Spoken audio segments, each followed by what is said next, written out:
Welcome back to another last segment for today. All right, part two of Cambridge Inside Out for March, the Ides of March. Right, I'm Judy Nathans. Still Robert Winters. Yep.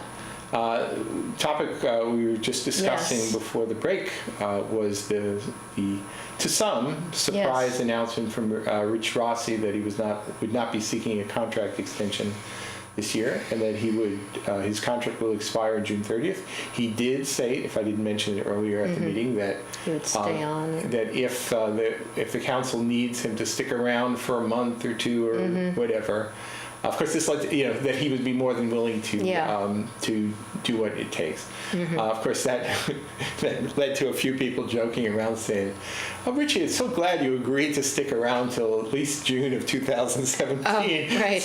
But that's actually not going to happen. Right. But it's nice. It's nice that he's certainly available to make as smooth a transition as possible. It was, there were, after all of the, actually, it was a really touching meeting. And I have to say, a few not so dry eyes in the place. Wow. Now, how many councilors were there? Let's see, were all city councilors? I wrote it down, but I actually forgot. Okay. All right. But they all went through and made statements, if not in person. And I think they must have been all there in person. Yeah, not 100% sure, but I think that's right. But anyway, they went right through them all and all spoke their piece, and everybody said wonderful things. And then numerous city department heads and other people from the city manager's office and department heads said various things, and it was really great. Oh, so there's a lot of speeches. Oh, it really was, it's sort of a big deal. I kind of remember it was in June of 2013, the last meeting of Bob Healy as city manager. Oh, right. There will be, of course, at some point, a last meeting with Richie, which will be really a great day as well. But I was there also when the former city clerk, Joe Connerton, when he did not have it, he wanted actually to stick around, but his contract was not renewed. I think it was in 1992. Wow. So these are actually pretty significant moments. Yeah.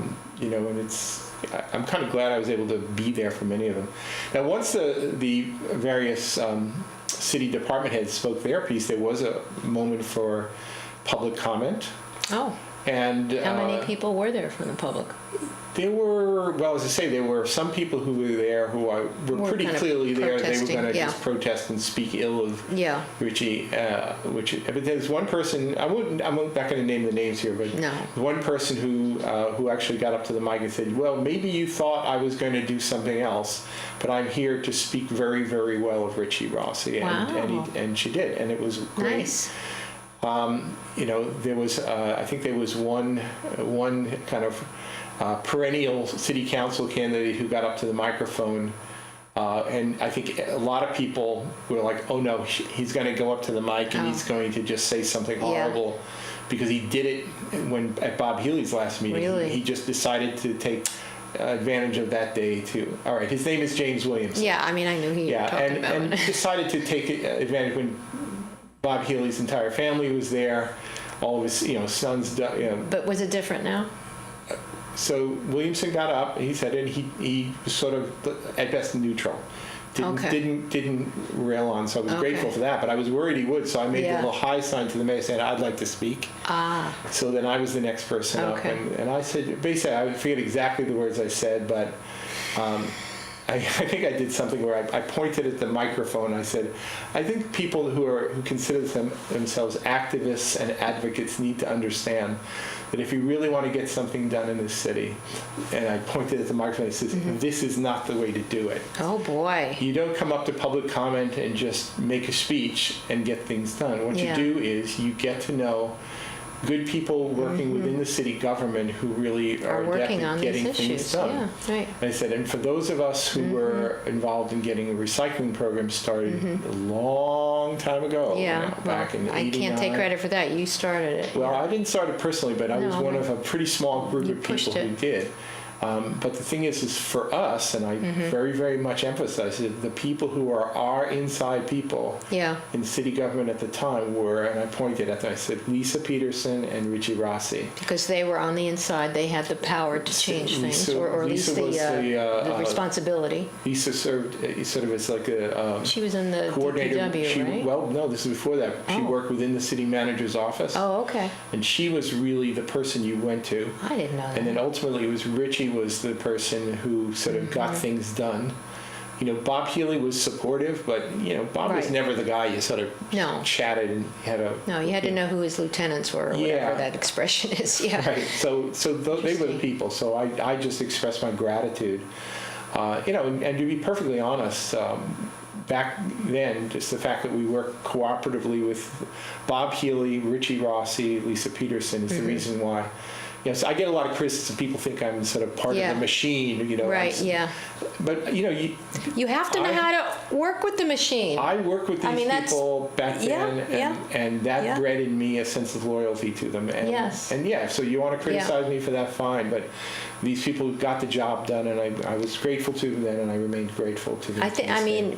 You need to push from the outside. I think the best way things happen is people push from the outside and work with the people on the inside, and you come up with a solution. Right, and you can work through city councilors, elected officials. Right. But one avenue that I think not enough people is the fully department understand heads is themselves. You can work directly with the city government, and and honestly, sometimes bypassing the because even the city councilors are basically advocates for the people. They're your representatives, but they're not the people with the nitty gritty getting the work done. And they usually have other jobs. It's not their job per se. So if you want to enact an ordinance that creates the possibility of mandatory recycling and curbside collection, you have to deal with the political people because that's a change in policy. The manager just can't just do that. Right. So you work through the elected officials for the things that are policy oriented, and in terms of practical logistical matters, you work with your city workers. Yeah, I have to say where that has failed this year a little bit is the yet to be, not the plastic bag one, that's another story, is the polystyrene ordinance, which is being tweaked as we speak because those very department people really weren't in on it enough. And it was more council driven and has a lot of problems. But anyway, you heard it here, and we're going to speak to lots of different stakeholders, not just the environmentalists. Yep. And I've said at one of our previous shows that I would hope that this would be a city council that is more of a custodial type of council that looks at things that are working and things that maybe could use a tweak and are willing to do things that are not particularly spectacular, but which are helpful in making things better. And listen to all constituencies, businesses, the recycling, the people that take our stuff. Find out what they think, and that's what they're going to be doing, actually. It's great to be progressive, but you also have to understand practicalities as well. And it was an election year, and I just feel like things get done sometimes just because it looks good. I think that's exactly right. By the way, speaking of some of those types of ordinances and changes, I was sort of wasting a little time this past weekend. I went by the Sears down in the Galleria Mall. Okay. And it's funny because we had Michael Orr on here speaking about the bring your own bag ordinance. I was tallying bags at Porter Square, but go ahead. What did you observe? Well, the thing is that I don't know if I'm like all people, but when I think of bring your own bag, I think about going grocery shopping, right? Right, but it's beyond that. But it's everything, and it is everything. Thought, the truth is, I hadn't actually thought about how this is going to. How will this actually play out at something like the Galleria Mall? Well, what does Sears put their stuff in? I don't know, but I'll bet they probably have shopping bags. It probably is, and they probably have handles. So I'm guessing they may be, some of these... Oh, they all have handles. Right, but a lot of them may be one of those ones where they just end up charging and continue to do. I hope that's not true, but, and Sears is a part of a larger group, so I don't know how they're dealing with companies like that. Now, I have to say, when I went in there, I don't think I bought a single thing while I was there. Yeah. But every once in a while, I like to just look around. Yeah. And when I went into the Galleria Mall, I actually brought my own bag. Okay. I was the only person there who had brought his own bag. Because you don't You're absolutely right. You don't think of it. I don't think of it when I go to a clothing store Right. or even, well, Target I might, but something that is Yeah. not strictly food. That's right. But it is checkout bag, and It is checkout and in bag. Cambridge it does include restaurants, where in some other Yep. cities they exempted certain footage of businesses. So it's going to be interesting, folks. It will be interesting to see how it plays out, and whether in Yeah. fact some people just are going for exemptions, or whether essentially Well, do you have what to they do chart, and then right? charge. And also, it's not you can have a certain millimeter, I think a 0.3 millimeter Yeah. plastic bag. So if you have that, Right. you'd still have to buy it, Right. but you can use it. So, just bring your own, or bring your old plastic bags that get all crumpled up, and they'll last. So that's something. Yeah. So I want to say just another quick thing about Richie. By the way, just Okay. as a reference, just true confessions. After I was tipped off about Richie's announcement that he wasn't seeking the contract, I wrote up the little news story, and I had it kind of queued up, ready to go. But I promise is that not until he says the word retire will I put it up publicly. So I went when in did and you? clicked within 0.2 seconds of. Yeah, because I think I heard about it pretty soon I think on I put Friday. out a tweet that I said something like "big announcement coming," but I wasn't I going to say saw what. something. I think I put it on Facebook. But the posting that I put up was basically Right here. this one here. Okay. This is actually a photo of Richie from the year 2003. I was going to say that's pretty older. I think he looks pretty. Yeah, 2003. Yeah. But it was a 13 years picture ago. actually taken at the park in Inman Square, Okay. actually, Little Volucci Park, to do that. So anyway, I don't want to say too much about that. Is say that, we sort of made sure we get the word out, and it was great. Another thing I was going to say about the manager issue is that in addition to the process of shall we have the intergalactic search for the next city manager to find this manager on a white horse who'll come galloping into town revolutionizing the city, or whatever, right? But there actually are, as we mentioned, some great candidates who are local who have not serving in some capacity. Right, who have served in some capacity, and I'm going to say not a single one of them have breathed a word to me about their intentions. So these are just names that I picked out of people based on your own knowledge and people who I experience. think would be potential candidates locally who I think would be good. The obvious choice, and some people already have speculated, would be Deputy City Manager Lisa Peterson, who I'm all for her. worked for years in the manager's office. And she was Commissioner of Public Works. And then she was Commissioner of Public Works, did a great job there. Supportive person for recycling and everything. Yeah. So when Richie came over, when Richie was elevated from Deputy City Manager to City Manager, he asked Lisa Peterson to come from Public Works and come over and be Deputy City Manager, and she agreed to that. I think it was like the day they announced that. The most it's something that could never have happened during the era of Bob Healy. I actually saw them later that day. Yeah. It was some event celebrating this or something in the basement of the Middle East. So there I am at the Middle East with them, and it was wonderful actually. That was actually some of my very favorite. She would be the first city. woman in the post, right? Oh, absolutely. Yeah. But other candidates who I think the city might very well take a good look at. One is David Kale, who was the budget director. Okay, I don't know that person. He is currently he left the city's employ in order to become town manager for the town of Belmont. Now, is that a different system or is it similar? It's a when town you say government. Town manager. It's town government. Okay. So it's definitely different, but you are running the city. I guess Brookline has that too, then. Yeah, they're a town. So in other words, if you're a town, you tend to have a town manager? Actually, most cities and towns across the country have mayors. No, they have managers. Oh. They may have a mayor as well, but the thing is that towns have managers. They manage things. Larger cities, as cities get larger, they tend to have mayors.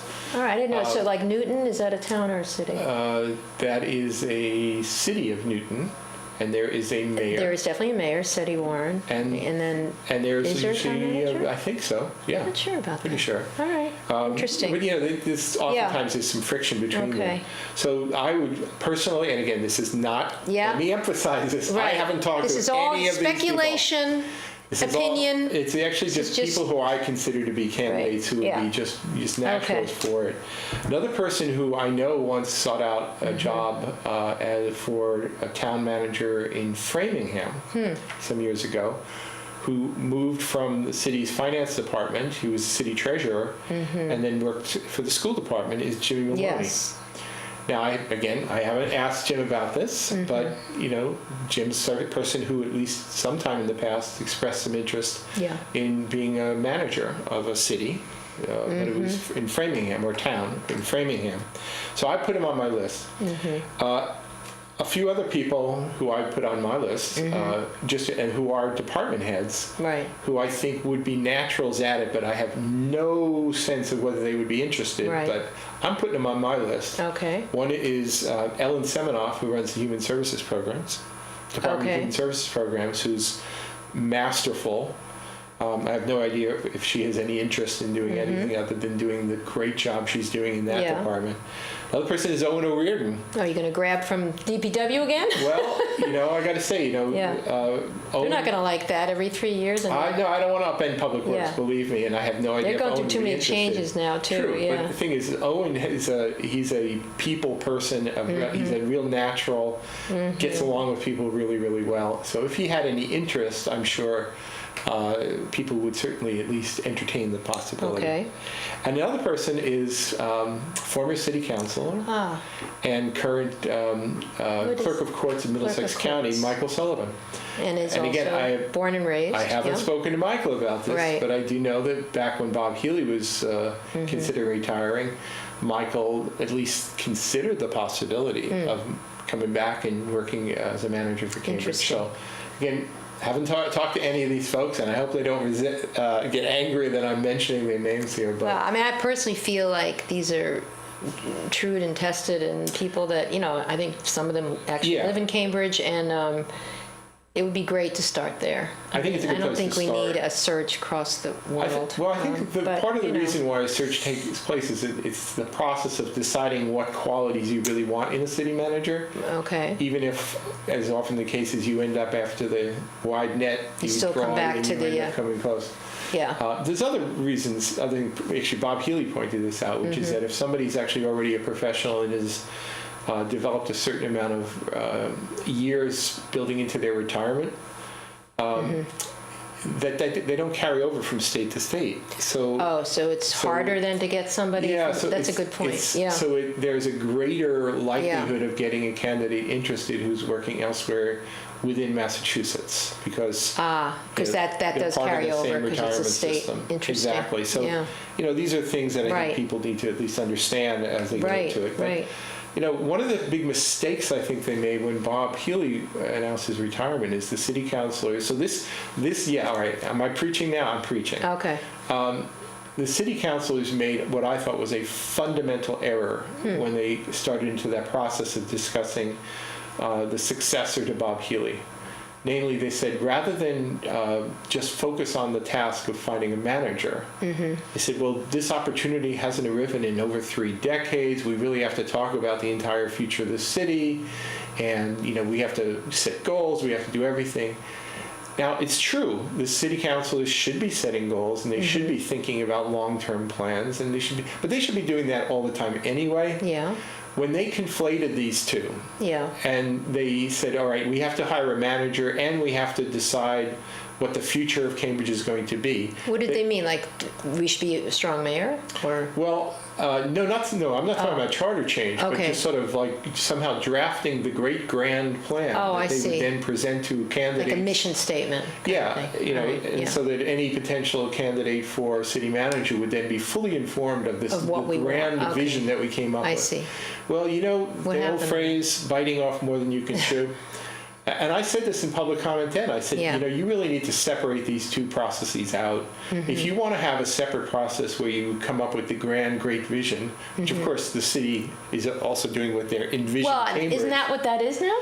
Really, it's more than just buildings. But the city councilors are just like ordinary citizens in that process. Anybody can have some say in it, and ultimately the council will make votes but at least based on it. But it is separate from a manager discussion. So, yes, definitely. So I thought at the time that they should just focus on the task at hand of picking a manager, picking a good manager, and all that other wonderful rosy stuff is great, but it's separate from the issue of picking the best manager you can find. So what happened? Well, in the end, they dawdled and they dawdled, as Johnny Most used to say, they fiddled and diddled, and then in the end, they were in a position where the only person they really could have chosen was the man who Bob Healy had referred to as the best athlete in the draft, Richie Rossi. Okay, so he recommended him. Yeah. Now, I think it was exactly the right choice. Right. But the thing is that any notion of them looking far and wide, they squandered anyway. Yeah. I'm glad they squandered it, thankfully. But, the truth is that if they're, right now, this is a different process. You obviously had Richie, who'd worked as deputy city manager for over 30 years. There was no better on-the-job training than that. So he was the obvious choice. Honestly, I wish they had just... So there was no search back then? I don't remember. No, they never did a search. Because it was just like, why do it when we have a person that can just step in? They searched, they went to the other side of the hall. And they searched and said, hey, all right. Mr. Rossi. Okay, so it was the best choice of all. It's different now. Because that was different. There's nobody who's been working in the city that's a good point. For 30 plus years. You're right. So if they want to do a big search, now's the time they would most naturally do it. So it costs money, doesn't it? Yeah. Oh, yeah. Sure. But the thing is that whatever you do, my friends, my elected officials, friendly city councilors, please don't weight down the task so heavily, sandbag it so badly that you can't actually move, right? Because what will happen then is that 5 city councilors are just going to come in on some Monday and they're going to say, pick this guy, that's it, we're done. And then everybody will be all upset and whatever. But that's what will happen if you fiddle and diddle and load your plate too high. Okay. So just stick to the task at hand, right. because I said so. Well. Right. All right. So anyway, that deserved a lot of time, I think, because it's a big deal. Yeah, it's a huge deal. There are a few other things, I suppose, that are happening around town right now. And and we should also say that today is not Super Tuesday. But you call it Separation Tuesday? I don't call it that, but I think that's a good point. I mean, it's really crucial for people all of the candidates. People have pointed out in the presidential elections that today, March 15th, where it's states like Ohio and Florida and a few Missouri, North Carolina, and Illinois. Yeah, especially Ohio and Florida, they have a lot of votes. Right. So if there's any chance of derailing Mr. Trump, this would be the only time not the only time, but the most likely time in which that would happen. Right. I think Sanders will probably do better than the polls said. So we'll see. Well, now at least they're not. Yeah, I know. I expect he may win something like. That's right, because after we did our show last week, and then it was Michigan who'd gotten it really wrong, all those polls, which makes you wonder. They're all saying these polls, Trump could beat Hillary. All the polls say, what polls? I mean, if we can't believe, why believe anything? I don't know how they're doing the polling. And the thing is that so much of this in a primary election is driven by voter turnout. And if people who don't usually, who are not most likely voters are the ones who end up voting, then you can pretty much add 5 to 10% to anything Sanders has in the polls. Well, maybe not that much, but certainly you can add a certain percentage just based. You can almost assume that the polls will be off. Yeah. So anyway, that's something that's definitely happening here. I think one thing that happened in a city council meeting last night. Well, 2 things. I'll mention just 2. One was that an event that has become almost routine is the announcement that the 3 major bond rating agencies in the country. Oh. I forget the names of them. Moody's is one. I know that. Yeah. But Cambridge, their highest rating is a AAA bond rating, and we are, as in basketball, they talk about the double-double or the triple-double. We get the triple-triple. Yeah. We get 3 rating agencies, each giving us their highest bond rating of AAA. Yeah. And it happens. What impacts that? Is it the? Well, I heard, for example, that in the latest bond issue that we're actually getting a preferable rate of under 2% on major capital projects. Wow. That's extraordinary. Yeah. And 4 or 5 years from now, when some of these are 10-year, 20-year bond debt. Yeah. When the rates are actually have risen up to 6% and 7%, and we're sitting pretty with a 20-year at a 2% bond rating. we'll be pretty grateful that we. Yeah, because we're doing the school, we're doing the King Open. That school's going on now. And what else is these in are the not works? short-term bonds. These ones. Well, these other building projects that are supposed, right? Yeah, I mean, the thing is there's a lot of major sewer projects. The MWRA certainly kicks in for a lot of these as well. Yeah. But, there's a lot of infrastructure improvements. Yeah. Really, I mean, thank you, Bob Healy and Rich Rossi, by the way, because, they're the ones who have been responsible for renewing city buildings and infrastructure over the last 30 plus years, and they deserve a lot of credit for that, honestly. So anyway, that's coming up. The other thing that was discussed again at City Council was this business about the Harvard Square kiosk area, where out-of-town news is. Oh, right. And, as Richie Rossi pointed out, he said, regardless of what ends up being done there, is that the notion of a place where you can go pick up newspapers is kind of a curious anomaly in a day where people aren't buying newspapers so much anymore. Yeah. Well, they're magazines too. We can sort of wistfully look back to the days when they did, but as that being the be-all, end-all of what should take place in a prominent structure in a major public square, that's certainly something that is debatable. Right? So there will be... How much input do we have in that anyway? We don't own that, do we? We own some things. This is a combination of Harvard, City, Cambridge, and MBTA. Okay. So it'll be kind of a joint, and the Harvard Square Business Association is definitely playing a role as well. Exactly. So there will be some, I think it was one of the long-term planning or one of the, I think it's Mazin's committee. Okay. Will have hearings on this. Hopefully they'll be basically just to get the facts straight. Right. But this is not a matter that city councilors... It's going to have large input and stuff. Yeah, you make policy, folks. And it's not really all that important, given lots of other things. That'd be nice if we get a good outcome, but the best outcome is a good public process. It's just a certain part of the city, right, but it'll be a public process out of the hands of the elected officials. But have your meeting, get to know the facts, and move on. So. Okay, so we're running out of time. Pretty much out of time again, so we'll see you again next week for another edition of Cambridge Inside Out.